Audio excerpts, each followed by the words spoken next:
तो फ्रेंड्स, तो आज के इस वीडियो में हम बहुत ही आसान तरीके से पास्ट परफेक्ट टेंस के वाक्यों को बनाने के नियम सीखेंगे उदाहरण सहित। जैसे हमने यहाँ पर दो वाक्य भी ले लिए हैं। हमारा पहला वाक्य सीता गीत गा चुकी थी, यहीं पर दूसरा वाक्य तुम अखबार खरीद चुके थे। हमें क्या करना है, इन दोनों वाक्यों को अंग्रेजी में ट्रांसलेट करना है, यानी कि इन वाक्यों को अंग्रेजी में बनाना है और बिल्कुल सरल भाषा में समझना भी है।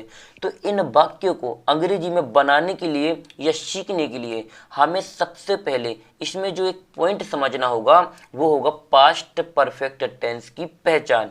तो यहाँ पर चलिए इसकी छोटी सी, बिल्कुल छोटी सी पहचान समझ लेते हैं बिल्कुल सरल भाषा में। तो इसकी पहचान है यहाँ पर, जिन वाक्यों के अंत में चुका था, चुकी थी, चुके थे आदि शब्द आते हैं उसे पास्ट परफेक्ट टेंस कहते हैं। एक बार और समझा देते हैं। जिन वाक्यों के अंत में चुका था, चुकी थी, चुके थे आदि शब्द आते हैं उसे पास्ट परफेक्ट टेंस कहते हैं। यहाँ पर हमने क्या शॉर्ट में लिख दिया है। तो यहाँ पर अपना वाक्य देखिए, सीता गीत गा चुकी थी, लास्ट में क्या आ रहा है, चुकी थी। तो हम इस चुकी थी को देखकर ये तुरंत समझ लेंगे कि जो हमारा वाक्य है वो पास्ट परफेक्ट टेंस से लिया गया है। और जब भी हमारे वाक्य पास्ट परफेक्ट टेंस से लिए जाए, ये हमारा फॉर्मूला है, तो हम इस फॉर्मूले से बना देंगे। इस वाक्य में ना तो कहीं पर नहीं का प्रयोग किया गया है और ना ही कहीं पर क्वेश्चन वर्ड का प्रयोग किया गया है, यानी कि ये हमारे अफर्मेटिव सेंटेंस यानी कि साधारण वाक्य हमारे दिए गए हैं। तो इन वाक्यों में सबसे पहले सब्जेक्ट लिखते हैं, फिर हेड का प्रयोग होता है, फिर मेन वर्ब की थर्ड फॉर्म, फिर ऑब्जेक्ट, लास्ट में फुल स्टॉप। तो चलिए हम आपको बिल्कुल आसानी से यहाँ पर समझा देते हैं और वाक्यों को बनाकर भी दिखा देते हैं। तो सबसे पहले है ना सब्जेक्ट। सब्जेक्ट को हिंदी में बोलते हैं हम कर्ता। यहाँ पर देखिए सबसे पहले हिंदी में बोलते हैं इसे कर्ता। तो कर्ता इसमें सीता है, यहाँ पर सीता, चाहे इसे सब्जेक्ट बोल लो या कर्ता, दोनों एक ही है। सब्जेक्ट बोलते हैं इंग्लिश में, कर्ता बोलते हैं हिंदी में। तो यहाँ पर लिख दिया हमने सीता, सीता। इसके बाद आना है हमारा हेड। तो हम यहाँ पर हेड लिख देंगे, यहाँ पर क्या लगाएंगे, हेड। हम आपको यहाँ हिंदी में भी समझाते जाएंगे। तो यहाँ पर आ जाएगा हेड, HAD।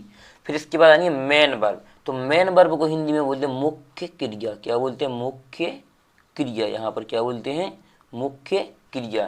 तो हम यहाँ पर क्या लिखेंगे, मुख्य क्रिया, मेन वर्ब। तो मेन वर्ब इसमें क्या है, गा चुकी थी। तो सिंग, SING, सिंग माना होता है गाना। तो मुख्य क्रिया की होनी है थर्ड फॉर्म। तो यहाँ पर मुख्य क्रिया ये तो होगी सिंग, SING, सिंग, ये होती है फर्स्ट फॉर्म। लेकिन यहाँ पर मेन वर्ब की थर्ड फॉर्म लिखनी है। तो यहाँ पर आएगा थर्ड फॉर्म होती है SUNG, सुंग। सुंग क्या होती है इसकी थर्ड फॉर्म। तो यहाँ पर क्या लिखेगा, SUNG यानी सुंग लिखेगा। ये होगी हमारी मेन वर्ब की थर्ड फॉर्म। इसके बाद आना है हमारा ऑब्जेक्ट, जिसे हिंदी में बोलते हैं हम कर्म। क्या बोलते हैं, कर्म। क्योंकि कई बार क्या होता है, हमें ये फॉर्मूला इंग्लिश में याद नहीं रहता, लेकिन हम हिंदी में इसे याद आसानी से कर पाते हैं। तो यहाँ पर आएगा ऑब्जेक्ट। तो ऑब्जेक्ट क्या है इसमें, गीत। तो यहाँ पर आएगा सॉन्ग, SONG। सॉन्ग माने हमारा क्या होता है, गीत होता है। लास्ट में लगा फुल स्टॉप, तो यहाँ पर भी लगा देंगे फुल स्टॉप। तो किस तरीके से ना, सीता हैड सुंग सॉन्ग, यानी सीता गीत गा चुकी थी। अब जैसे हमारा यहीं पर दूसरा वाक्य दिया गया है, तुम अखबार खरीद चुके थे। तो इस वाक्य को भी हमें इसी फॉर्मूले से बनाना होगा। तो चलिए अब हम बनाते हैं। सबसे पहले कर्ता आना है, यानी कि सब्जेक्ट। तो इसे हिंदी में बोलते हैं कर्ता। तो तुम, तो यू, YOU, यू माने क्या होता है हमारा तुम। इसके बाद हेड आना है, तो यहाँ पर हेड का हेड ही आ जाएगा। फिर इसके बाद आनी है मेन वर्ब की थर्ड फॉर्म। तो बाई, यहाँ देखिए बाई, हमारा बाई माना होता है खरीदना या खरीद चुके थे। तो इसके बाद बाई हो गई। लेकिन इसकी थर्ड फॉर्म, ये तो होती है फर्स्ट फॉर्म, इसकी थर्ड फॉर्म होती है हमारी बॉट, BOUGHT, बॉट।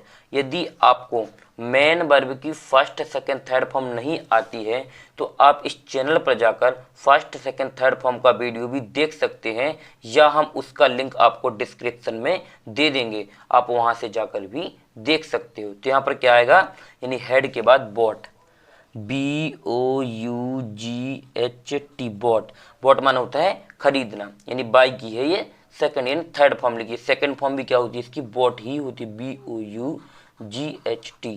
फर्स्ट होगी बाई, ये सेकंड भी बॉट होती है और थर्ड भी क्या होती है, बॉट ही होती है। फिर इसके बाद ये हमारी ऑब्जेक्ट आना है इसमें। तो ऑब्जेक्ट हमारा क्या है इसमें, अखबार। तो यहाँ पर the newspaper, the newspaper, NEWSPAPER। तो यहाँ पर लास्ट में लगा फुल स्टॉप, तो यहाँ फुल स्टॉप लगा देंगे। तो किस तरीके से ना, you had bought the newspaper. आपको इस दा में कोई भी कंफ्यूजन नहीं करनी है। चाहो तो आप दा लगा दो, यदि आप दा नहीं भी लगाते तब भी यहाँ पर कोई भी प्रॉब्लम नहीं होती। आपका वाक्य बिल्कुल 100% क्या होता, सही होता। तो वाक्य कैसे बना, you had bought the newspaper, यानी कि तुम अखबार खरीद चुके थे। अभी आप लोगों को इस वीडियो को छोड़कर नहीं जाना है। होमवर्क के तौर पर या टेस्ट के तौर पर यहाँ पर हम आपको एक छोटा सा वाक्य दे रहे हैं जिसको आपको स्वयं से बनाना है और उसकी थर्ड फॉर्म क्या होगी आपको कमेंट्स बॉक्स में बताना है। तो यहाँ पर वाक्य है, हम पत्र लिख चुके थे, यहाँ पर चुके थे, हम पत्र लिख चुके थे। आपको इस वाले वाक्य को स्वयं से बनाना है और कमेंट्स बॉक्स में जरूर बताना है कि इसकी थर्ड फॉर्म क्या होगी। और अगर इस वाक्य को बनाने में आपको कहीं पर भी कोई भी डाउट लगे या कोई भी प्रॉब्लम जाए तो हमें वो भी कमेंट्स बॉक्स में बताएं।